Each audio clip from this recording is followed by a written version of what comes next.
Dear students, today we are going to see 6th standard science, second term, unit 1, heat, part 1. First we move to heat introduction. We are all familiar with the heat. We feel it on our body when the sun shines. We use heat for cooking our food. We reduce the heat by adding ice cubes while preparing fruit juice. Let us learn about sources of heat. So இந்த பேராகிராஃபில் என்ன சொல்லியிருக்காங்க அப்படின்னா நம்மளுக்கு ஹீட்னால் நம்மளுக்கு எல்லாமே நல்லா தெரியும். நம்ம எப்படி ஹீட்டை நம்ம ஃபீல் பண்ணுவோம் அப்படின்னா சூரிய ஒளி நம்ம மேலே படும்போது நம்ம பாடி ஆட்டோமேட்டிக்காக சூடாகும். ஸோ அப்படி சூடாகும் போது நம்மளுக்கு ஹீட் இருக்குது அப்படின்றத நம்ம தெரிஞ்சுக்கிறோம். அதே மாதிரி இந்த ஹீட் வந்து பார்த்தோம்னா ஃபுட்டை குக் பண்ணுறதுக்கும் யூஸ் பண்ணுறோம்.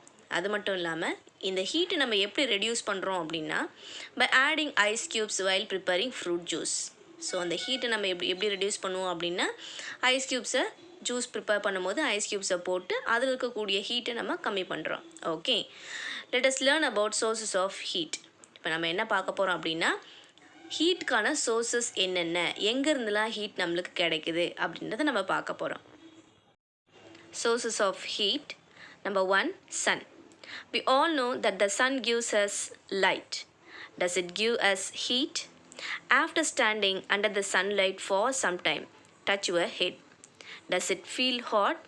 Yes, it feels hot because the sun gives out heat besides light. Now you can understand why it is difficult to walk barefooted on sunny days in the afternoon. நம்ம எல்லாருக்கும் தெரியும் Sun வந்து லைட்டை வந்து நம்மளுக்கு produce கொடுக்குது அப்படின்றது நம்மளுக்கு தெரியும். ஆனால் சன் ஹீட்டை ப்ரொடியூஸ் பண்ணுமா, ஹீட்டை கொடுக்குமா அப்படின்னா கண்டிப்பாக ஹீட்டையும் ப்ரொடியூஸ் பண்ணும். இது எப்படி தெரிஞ்சுப்போம் அப்படின்னா கொஞ்ச நேரம் வெயிலில் நல்ல மதிய நேரத்தில் வெயிலில் நின்றுட்டு கொஞ்ச நேரம் கழித்து தலையை வந்து நம்ம தொட்டு பார்த்தோம் அப்படின்னா தலை வந்து ஹாட்டாக இருக்குமா கோல்டாக இருக்குமான்னா கண்டிப்பாக நம்மளோட தலை வந்து ஹாட்டாக தான் இருக்கும். ஓகே, ஸோ இதுலேருந்து நம்ம என்ன தெரிஞ்சுக்கிறோம் அப்படின்னா சன் லைட்டை மட்டும் கொடுக்கறதில்ல, லைட்டோட சேர்த்து ஹீட்டையும் ப்ரொடியூஸ் பண்ணுது அப்படின்னு நம்ம தெரிஞ்சுக்கிறோம். ஓகே, ஸோ அதனால தான் நம்மளால் என்ன பண்ண முடியாது, சன்னி சீசனில் நல்ல ஆஃப்டர்நூன் வேலையில் வெறும் காலோட செப்பல் இல்லாமல் வெறும் காலோட நம்மளால் தரையில் நடக்கவே முடியாது. ஏன்னா சன் வந்து பார்த்தோன்னா ஹீட்டையும் கொடுக்குது, லைட்டையும் ப்ரொடியூஸ் பண்ணுது. Okay, number 2, combustion, burning. Heat energy can be generated by the burning of fuels like wood, kerosene, coal, charcoal, gasoline, petrol, oil, etc. In your home, how do you get heat energy to cook food? So heat energy நம்மளுக்கு எப்படி கிடைக்கும் இன்னொரு வேலை அப்படின்னு பார்த்தோம்னா burning of fuels, சில எரிபொருள்களில் எரிக்கிறதுனால நம்மளுக்கு heat energy நம்மளுக்கு கிடைக்குது. என்னென்ன எரிபொருள் அப்படின்னு பார்த்தோம்னா வுட்டு, கெரோசின், கோல்னா நிலக்கரி, இந்த சார்கோல், கேசோலின், பெட்ரோல், ஆயில் இது எல்லாத்தையும் பேர்ன் பண்ணும்போது எரிக்கும்போது நம்மளுக்கு ஹீட் எனர்ஜி கிடைக்குது. ஓகே, ஸோ உங்களோட வீட்டில் ஹீட் எனர்ஜிக்கு நீங்கள் என்ன மாதிரியான ஃபியூலை நீங்கள் எரிக்கிறீங்க அப்படின்னா கண்டிப்பாக எல்பிஜி கேஸை தான் நம்ம குக் பண்ணுறதுக்காக நம்ம யூஸ் பண்ணுறோம். Okay, number 3, friction. Rub your palms for some time and then hold them to your cheeks. How do you feel? We can generate heat by rubbing two surfaces of some substances. In the past, people used to rub two stones together to light fire. So friction அப்படின்னா உராய்வு. So 2 பாமையும் நம்மளோட கைகளுடைய 2 பாமையும் உள்ளங்கைகளையும் ஒன்றோட ஒன்று உரசி கொஞ்ச நேரம் கழித்து நம்ம கன்னத்தில் கொண்டு போய் வச்சோம் அப்படின்னா நம்ம என்ன ஃபீல் பண்ணுவோன்னா நம்மளோட சீக்ஸ் வந்து பார்த்தோம்னா கொஞ்சம் ஹாட்டாக இருக்கும். ஏன் அப்படின்னா நம்மளோட கைகள் அந்த 2 பாமையும் உரசும் போது அந்த இடத்துல என்ன ப்ரொடியூஸ் ஆகுது அப்படின்னு பார்த்தோம்னா ஹீட் எனர்ஜி வந்து ப்ரொடியூஸ் ஆகுது. ஓகே, இதே மாதிரி தான் சில சப்ஸ்டன்ஸை ஒன்றோட ஒன்று உரசும் போது ஹீட் எனர்ஜி ப்ரொடியூஸ் ஆகுது. ஓகே, ஸோ இதே மாதிரியான பிரின்சிபலை யூஸ் பண்ணி தான் பழங்காலத்தில் வாழ்ந்த அந்த ஸ்டோன் ஏஜ் பீப்புள்ஸ் வந்து பார்த்தோம்னா கற்காலத்தில் வாழ்ந்த அந்த மக்கள் வந்து என்ன பண்ணாங்க அப்படின்னு பார்த்தோம்னா 2 கல்லை உரசி ஃபயரை வந்து கண்டுபிடிச்சாங்க. அப்போ ஏதோ ஒரு 2 சப்ஸ்டன்ஸை ஒன்றோட ஒன்று உரசும் போது நம்மளுக்கு என்ன ப்ரொடியூஸ் ஆகுதுன்னா ஹீட் எனர்ஜி ப்ரொடியூஸ் ஆகுது. Okay, number 4, electricity. When electric current flows through a conductor, heat energy is produced. The water heater, iron box, electric kettles, etc. work on this principle. So இதில் நம்ம என்ன தெரிஞ்சுக்கிறோம் அப்படின்னா electricity pass ஆகும்போது எதில் pass ஆகணும்னா ஒரு கண்டக்டார் அப்படின்னா ஒரு பொருள் தன் வழியாக எலக்ட்ரிசிட்டியை பாஸ் பண்ணக்கூடியதை நம்ம கண்டக்டார் அப்படின்னு சொல்கிறோம். இதுக்கு ஒரு பெஸ்ட் எக்ஸாம்பிள் வந்து பார்த்தோம்னா மெட்டல்ஸ், உலோகங்கள். ஓகே, இரும்பு சொல்கிறோம்ல. ஸோ அந்த இரும்பு வந்து பார்த்தோம்னா அது மேலே கரண்ட் பாஸ் ஆச்சு அப்படின்னா தன் வழியாக அது என்ன பண்ணும், வேறு ஒரு பொருளுக்கு கரண்ட்டை வந்து பாஸ் பண்ணிவிடும். ஓகே, அந்த மாதிரி இருக்கக்கூடிய கண்டக்டார் மூலமாக எலக்ட்ரிசிட்டி பாஸ் ஆகும்போது என்ன ப்ரொடியூஸ் ஆகும் அப்படின்னு பார்த்தோம்னா ஹீட் எனர்ஜி ப்ரொடியூஸ் ஆகுது.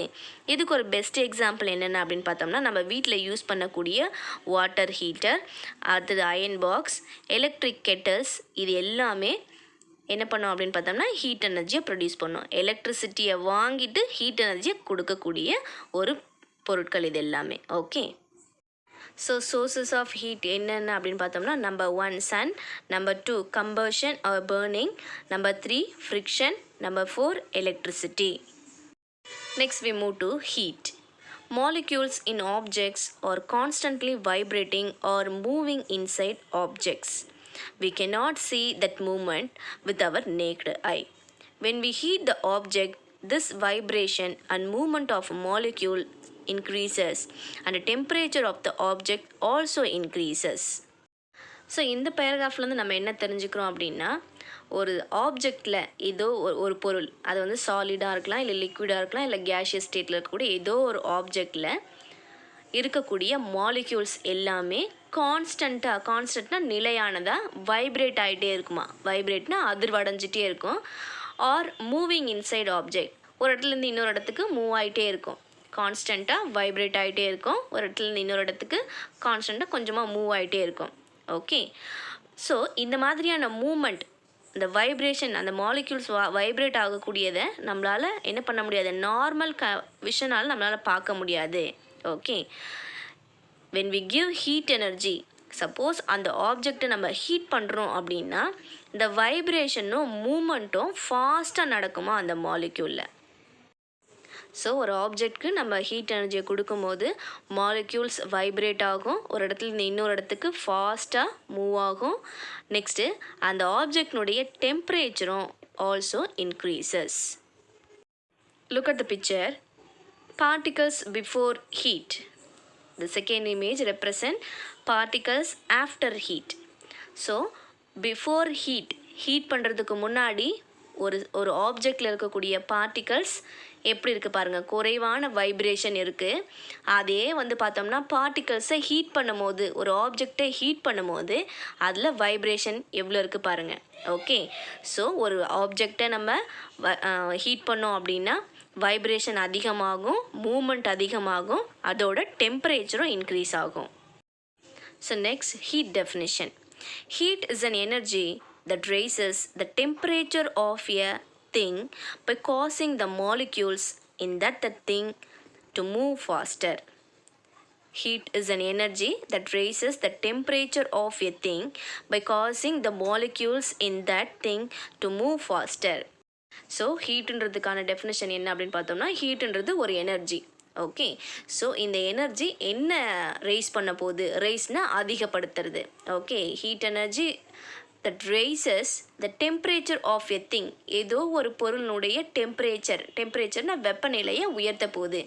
பை காசிங், எப்படி டெம்பரேச்சரை வந்து காஸ் பண்ணும், எப்படி டெம்பரேச்சர் அதிகப்படுத்தும் அப்படின்னா அந்த மெட்டீரியலில், அந்த ஆப்ஜெக்டில் இருக்கக்கூடிய மாலிக்யூல்ஸை ஃபாஸ்ட்டாக வைப்ரேட் பண்ணுறதுனாலையும் ஃபாஸ்ட்டாக மூவ் பண்ண வைக்கிறதுனாலையும் ஒரு பொருளினுடைய டெம்பரேச்சரை ஹீட் வந்து பார்த்தோம்னா ரைஸ் பண்ணுது. Okay, heat is not a matter. Heat வந்து it is not a matter. எப்படி solid state of matter, liquid state of matter, solid state of matter இருக்கோ அந்த மாதிரி ஹீட் வந்து it is not a matter. It does not occupy space. ஹீட்டுன்றது ஸ்பேஸை வந்து இடத்த வந்து ஆக்குப்பை பண்ணிக்காது. It has no weight. ஹீட்டுக்கு வந்து வெயிட்டே கிடையாது. Okay, like light, sound and electricity, heat is a form of energy. எப்படி லைட்டு, சவுண்டு, எலக்ட்ரிசிட்டி இது எல்லாம் எனர்ஜி ஃபார்மோ அதே மாதிரி தான் ஹீட்டுன்றதும் one of the energy form.